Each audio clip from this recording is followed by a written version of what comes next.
Hi, I'm Kelley Evans, and I'm with the new Tri-State Defender, and you are watching TSDTV. And today we have a special treat for you all. We're at the Boom Conference today. It's April 30th, and we are at the Sheraton in Memphis, Tennessee, and we have Miss Lisa Price with Carol's daughter. She is one of the speakers during the luncheon, and she came to sit down and give us a few minutes to talk about her journey, her product, and what she's offered to the community, as also what she's gained from the community. So, hi Lisa, how are you today? I'm fine, thank you.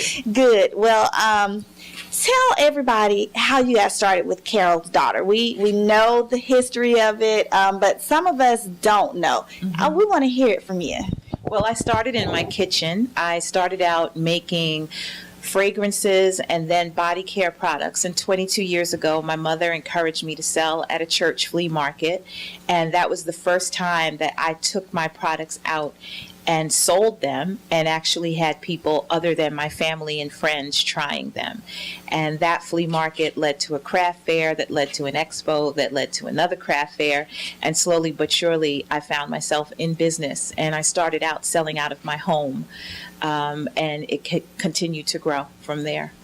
How did you develop the pricing for your products? I know a lot of entrepreneurs, they're confused about the pricing. Yes. How much should I sell this for? I know I'm spending this amount of money. I'm buying products non-wholesale, like at everything from Whole Foods. So I'm paying a pretty penny to make the products. How did you develop your pricing? Well, pricing is something that you learn along the way. I did not know how to do it. I had someone tell me that everything should be 300% over what it costs, like 3 times the cost. And so, for round number's sake, if something cost $1, you should be selling it for $3. That actually doesn't work, because then when someone says, well, what's your wholesale price? They expect your wholesale to be half retail. So then if your retail is $3, now your wholesale has to be $1.50, Exactly. but it costs you $1. And in general, in business, you really want your cost to be 10 to 15% of your retail price, which is not necessarily an easy thing to do when you're an entrepreneur and you're small and things are new. So if your cost is $2 and you need to charge $20 for it to be profitable, $20 might take you out of competition with other people who are selling and doing similar things. So you have to gauge the marketplace that you're in, but you really have to be careful that you give yourself enough cushion, because it's not just the cost of your ingredients, it's your jar, it's your label, it's your labor. If you're operating by yourself, you're not paying anyone else. But once you start to grow, you might have to pay somebody $7, $8, $9, $10 an hour to label. Right. Now, testing of your product. Well, let's start with research and development. And these are things that are important in business. And the Boom Conference it's for minority-owned businesses or women-owned businesses. So today, that's what we're kind of bringing to you with Lisa's story. So research and development. How much time did you spend honing your craft before you actually started to market your product at the flea market? I probably spent about 3, maybe 4 years experimenting in the kitchen and making things for friends and family, because I didn't know that I was going to sell. And then when my mother encouraged me to sell, what began to happen then was people would come and shop at a craft fair where I was. They would look at what I had and they would ask me for something else. So I started out with body butters, and people wanted to know about shampoo and conditioner and hair oil and hair products. So I needed to go and learn how to make those. So I did research, reading, going into the kitchen, experimenting, and I didn't have specific rules the way that I do today. I mean, today it takes us about 9 to 12 months to launch a product, because, I know all the regulatory things now. When I was operating out of my kitchen, what I started to do was to do my own sort of testing. I would develop something and then I would let it sit.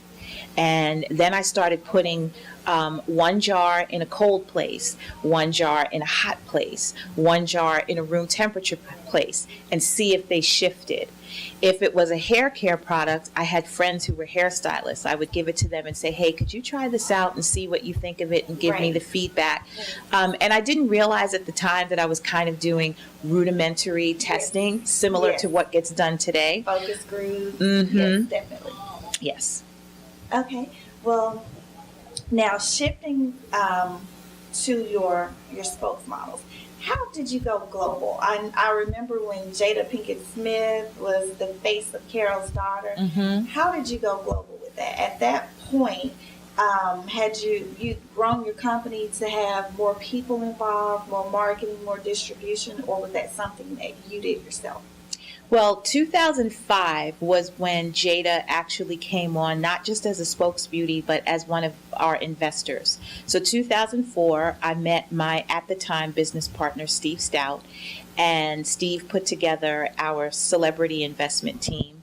And the strategy behind him using celebrities, part of the reason was some of them were already fans of the brand. So Jada and Will had been using Carol's Daughter products since '97. And Jay-Z wasn't familiar with the brand, but Beyonce was, his mother was, and Jay-Z liked the fact that we were both from Brooklyn, from, pretty much the same neighborhood. But having celebrity investors made it easier to get press because you could get someone to write about it because these people were involved, even if they didn't necessarily think that the category was important. So initially the story was independent beauty brand out of Brooklyn gets backing from so-and-so and so-and-so. But it would get the word out there about the beauty brand. It also helped us to get distribution in the prestige marketplace, because in 2005, 2006, natural hair was not a conversation the way that it is today. And focus on African American beauty was also not a conversation then the way that it is today.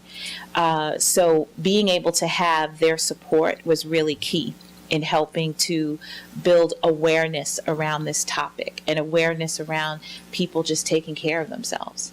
Absolutely. Now, getting your product into stores, were you ever in the smaller beauty supply stores, or were you fortunate enough to go to those mainstream stores out of the gate? Well, when we started going into the independent stores, beauty supply stores was not the best place to be. It is a very different world today. Because there's so many other brands that have come along since we started years ago, some that were starting when we were starting, it's just a more attractive place to be. So we went into prestige initially so that we could tell a story where there was room for imagery, there was room for marketing, there was room for testers and that kind of thing. So it was not so much a money-making decision, because I think we actually would have made more money if we had gone the beauty supply route, but more of, we have to tell this story, and you have to understand the brand and understand the products, and not just understand our brand, but understand what we represent to women, and particularly to women of color, celebrating that beauty in a prestige place. Absolutely. What was the most difficult thing that you had to endure along this journey? Oh, there's so many, because you just run into so many different obstacles. But one of the things that I usually say when I talk about obstacles that I've overcome, I'm the biggest obstacle that I've overcome, because when you go through a business for 22 years, you meet many different people, you hire different people, you do different things. But the thing that's in common for those 22 years is me. And I find the stronger that I am, the more confident that I am, the more sure of myself that I am, the better things go. And sometimes my challenges are just me being afraid, not sure what step to take, hesitating. How do I explain this? How do I do that? Oh, what if they say this? What if they say that? And I can't say that I've mastered it fully, but once I got a grip on, you got to look at yourself in the mirror first. Yes. You got to deal with you first. Absolutely. And everything else kind of falls into place. Absolutely. Things changed a lot. What's the saddest thing that's ever happened to you? The saddest thing in business? Yes.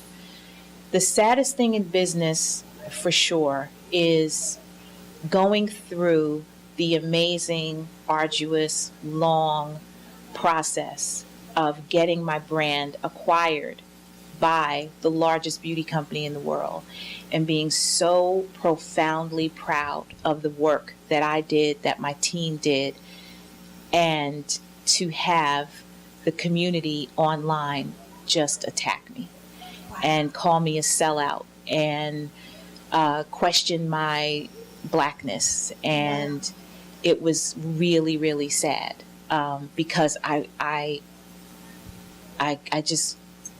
knew there'd be some reaction. I just didn't expect it to be quite as loud as it was, and I didn't expect people to be quite as comfortable as they were saying negative things. Cyberbullying. Yeah, and it was sad. I didn't let it bring me down. I didn't let it design, my path. I know my path. I know what I'm doing, and it's unfortunate that people didn't understand. But what also made it sad was it was very clear to me that we don't have a full understanding of business in this country and in this world, and what it takes for businesses to survive, and that people do need to have exit strategies. Not every business is going to be able to grow to certain levels where it never has to be acquired, and it's a guilt complex that we put on ourselves that other businesses don't get. If Google buys someone, no one is calling that company a sellout. Everybody's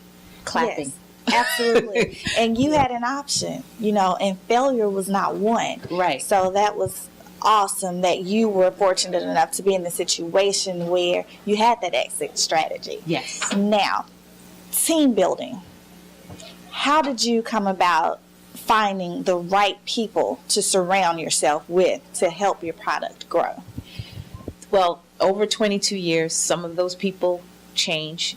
People come and go. And it doesn't mean that they were the wrong person. I truly believe that there are people who are in your life for a season, and they help you grow. Hopefully you help them grow, and then they move on because now they're ready to do something else from what they experienced being with you.